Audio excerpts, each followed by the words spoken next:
It usually happens on a mundane afternoon. You are sitting in your favorite chair. The house is quiet, and you realize you haven't looked at this device in 6 hours. For years, your nervous system was a hunting dog. Ears pricked, muscles tense, waiting for the ping, waiting for the sign, waiting for them. Your body was an open wound of anticipation. But today, the phone sits there, a piece of glass and metal, and you feel nothing. The panic is gone, the obsession has evaporated, and in its place, a strange, terrifying neutrality has moved in. You sip your coffee, and a cold thought grips you. Have I fallen out of love? Did the cord finally snap? Is this the end? You mistake this stillness for death. You mistake this neutrality for failure, but you are misreading the map. You haven't reached the end of the love. You have reached the end of the fever. The hunting dog has finally gone to sleep because it knows the master is coming home. It no longer needs to bark. This is not the void of abandonment.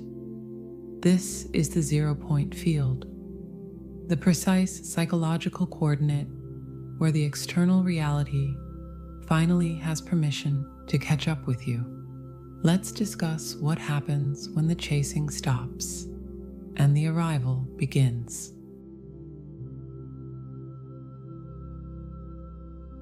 To understand why this silence is happening, we must first strip away the romance and look at the mechanics. This is not poetry. This is physics. For years, perhaps even decades, your body has been acclimated to the frequency of seeking. The anxious heart, that part of you that has held the space, the vigil, the candle, has been vibrating at the specific frequency of wanting. In the realm of quantum mechanics, wanting implies a lack. It is a declaration to the universe that the object of your desire is separate from you. As long as you are waiting for the unawakened counterpart to arrive, you are energetically pushing them away. It is a universal paradox. You cannot attract what you are running after. Think of gravity. Think of the way a star holds a planet in orbit, not by chasing it, but by simply holding its own immense weight in the center. For the longest time, your nervous system has been addicted to the chase. You have been running on cortisol and adrenaline. The highs of a text message and the crushing lows of silence created a biochemical loop that your body mistook for love. But it was not love. It was activation. It was the fight or flight response masked as passion. Now, the silence has arrived because your nervous system is finally regulating. You are shifting from a sympathetic state of survival into a parasympathetic state of safety. You are moving from the hunter to the receiver. This transition often feels like boredom or indifference because you are no longer receiving the dopamine hits of the drama. You are detoxing from the addiction to the struggle. This biological shift creates a profound energetic vacuum. Imagine a rope that has been pulled taut between you and your counterpart. For years, you have been the one pulling, keeping the tension high, trying to bridge the gap through sheer force of will. On the other end, the avoidant soul has been leaning back, resisting that pull, defined entirely by your pursuit. But the moment you drop the rope, the tension vanishes. The physics of the connection change instantly. When you stop pulling on the energetic cord that connects you to them, the pressure on their end goes slack. For the first time, the unawakened counterpart is not being subconsciously hunted by your longing. They feel this release. They may not understand it intellectually. They likely do not have the vocabulary to articulate that the energy field has cleared, but their soul feels the sudden absence of pressure. In the silence of your withdrawal, they are finally left alone with their own thoughts. They are left alone with the echo of their own choices. When you are no longer occupying the energetic space of the relationship for both of you, a vacuum is created, and nature abhors a vacuum. By law, they must now step forward to fill that space, or the connection dissolves. This is why the silence is not a punishment. It is a requirement. You are reclaiming your energy from the field and bringing it back into your own center. Carl Jung spoke of the mysterium conjunctionis, the mysterious conjunction, which is the alchemical marriage of the opposites. You have spent years trying to merge with another, but the true work was always to merge with yourself. You have been integrating your own internal masculine and feminine energies. You have stopped looking for them to complete you because you are realizing that you are the completion. This is the hardest part of the journey to accept. The external world is merely a mirror of the internal state. If you are internally screaming for attention, the mirror will reflect a world that ignores you. If you are internally fearful of loss, the mirror will reflect abandonment. But once the internal war ends, the external war must end. It is law. The silence you feel is the sound of the mirror clearing. The fog is lifting. You are no longer projecting your wounds onto the screen of reality. You are simply existing. And in that pure existence, you become a magnet rather than a hunter. The calm is not the end of the story.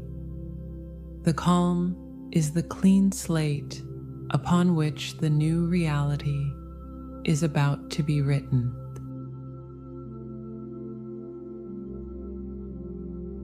To navigate this final stretch of the journey, we must fundamentally reframe the experience of the void. You have likely spent years viewing this space as a waiting room. You have felt like a passenger at a terminal, checking the clock, checking the schedule, wondering why the vessel has not yet arrived. But this perspective keeps you trapped in linear time, and linear time is the enemy of quantum manifestation. You are not waiting for a bus. You are not waiting for a package to be delivered. You are a gardener who has planted a seed in the dark, rich soil of the winter. You have watered it with your intention. You have fertilized it with your shadow work. Now, you must trust the soil. Consider the anxiety of the amateur gardener. They plant the seed, but they lack faith in the unseen process. So, every morning, they dig up the earth to see if the roots are taking hold. They disrupt the darkness that the seed needs to break open. By constantly checking for evidence of growth, they kill the growth. This is what you do when you check their social media. This is what you do when you analyze their silence. You are digging up the seed. The paradigm shift occurs when you realize that the absence of visible evidence is not the absence of progress. The most critical work happens underground, in the dark, long before the green shoot breaks the surface. This brings us to the most difficult and controversial truth of this stage. The shift requires you to master the frequency of indifference. This word often triggers fear in the spiritual heart. You worry that indifference means you have stopped loving them. You worry that if you stop caring, the connection will die. But we must distinguish between the indifference of apathy and the indifference of certainty. Apathy says, I do not care because it does not matter. Certainty says, I do not worry because I know it is done. Think of the sun. The sun does not wake up in the morning and worry if it will rise. It does not beg the earth to rotate. It does not need the flowers to bloom to validate its existence. It simply is. It burns with its own internal fuel. Because it is self-sustaining, everything in the solar system naturally gravitates toward it. Gravity is not a force of pulling, it is a byproduct of mass. When you reach the state where you are happy with or without the physical union, you gain mass. You become heavy with your own reality. You become the sun. This is the great cosmic paradox, the cruel joke that the universe plays on the ego. You must let go of the desire to receive the desire.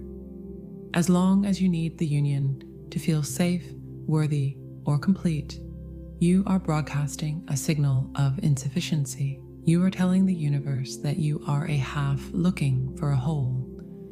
But the universe only mirrors what you are. If you are a half, it will give you another half, usually a karmic lesson that leaves you feeling empty. To receive the union, you must become the union. The aha moment arrives when you realize that the physical person is not the source of the love you have been feeling. They were merely the catalyst that unlocked the love already sitting inside your own heart. You have been projecting your own divinity onto them. When you take that projection back, you become sovereign. You realize that you are doing this work not to get a person, but to become the highest version of yourself. If the person shows up, it is beautiful. It is a celebration, but it is no longer a requirement for your survival. This creates a shift in your biomagnetic field that is impossible to fake. You stop leaning forward energetically. You sit back. You relax your shoulders. You exhale. And in that exhale, the resistance clears. The person who has been running from your neediness suddenly stops running. They look back. They feel the silence. And for the first time, they are free to move toward you, not because they are being pulled, but because they are being invited into a space of peace. You have stopped being the chaser, and you have become the destination. The door is not just open. You are no longer standing in the doorway, blocking the light. You are inside, living your life, and that is the most attractive signal you can send.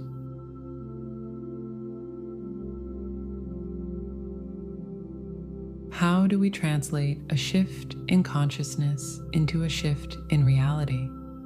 We have spoken of the internal void and the magnetic power of indifference, but the human mind craves evidence.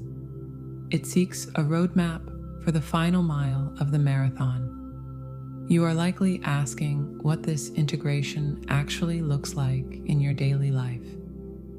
It is important to understand that the signs of physical union are rarely what Hollywood has taught us to expect. There are no fireworks yet. There is no sudden, dramatic confession of love in the rain. Instead, the signs are subtle, somatic, and deeply personal. They are the quiet clicks of a lock tumbling into place. There are 3 specific shifts, 3 final tests that almost invariably appear right before the breakthrough occurs. The first sign is the appearance of the ghost of the past. Just before the new timeline anchors in, the old timeline will try to seduce you one last time. This is a universal law of expansion. As you raise your vibration, the lower frequencies must be purged from your field. You may suddenly hear from a toxic ex-partner you haven't thought of in years. They may text you out of the blue. Alternatively, the unawakened counterpart may resurface, but they will appear in their old, wounded energy. They may try to trigger your abandonment wounds or test your boundaries. It is easy to misinterpret this as a setback. You might think you are regressing. You might think the cycle is starting all over again. But this is not a regression. This is a final exam. The universe is asking you a very specific question. Are you sure you have changed? Will you accept the breadcrumbs again? Or will you hold out for the banquet? The test is not whether they return. The test is how you react. If you can look at this person or this trigger with total neutrality, without anger, without pain, and simply observe it as a relic of a past version of yourself, you pass. You have decluttered the energy field. You have proven to the universe that you no longer resonate with the frequency of crumbs. The second sign is the urge to nest. You will likely feel a sudden, inexplicable compulsion to prepare your physical environment. This is not a mental checklist. You are not thinking logically about moving in together. This comes from the body. It is somatic. You might find yourself clearing out a drawer you haven't touched in a decade. You might feel the need to buy new sheets, fix the broken lock on the front door, or throw away old letters. You are unconsciously making space. Matter follows energy. If your physical life is cluttered with the debris of your singlehood, there is literally no room for a partner to enter.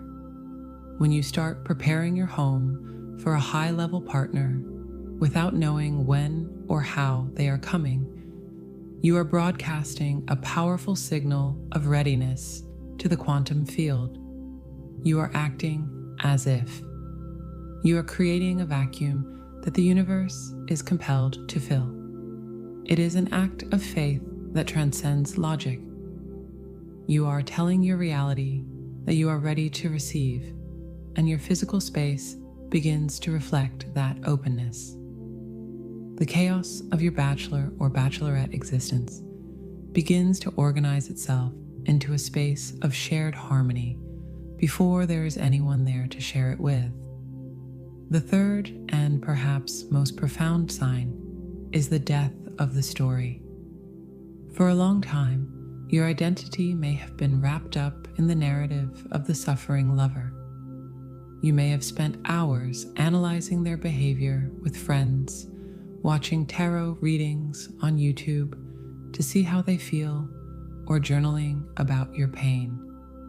This is the energy of the victim. It is the energy of someone to whom life is happening rather than someone who is creating life.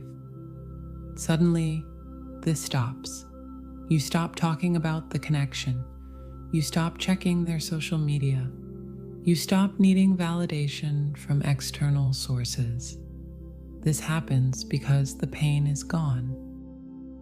The story of the struggle no longer fits who you are becoming. You feel a quiet, grounded expectancy. You know it is done, so there is nothing left to discuss.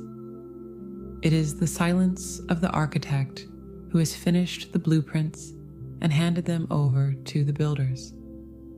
You do not need to keep drawing the house. You simply wait for the foundation to be poured. This silence is not suppression. It is the peace of knowing. You have moved from hope, which implies doubt, to knowing, which implies certainty. When you stop leaking your energy into the story of waiting, you become a contained vessel. You become whole. and it is only a whole person who can sustain a union with another whole person. The drama dies, and in its place, reality is born.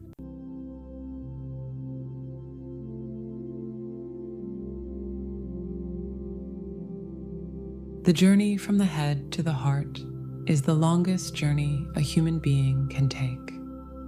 But the journey from the heart to the physical reality, that is the shortest.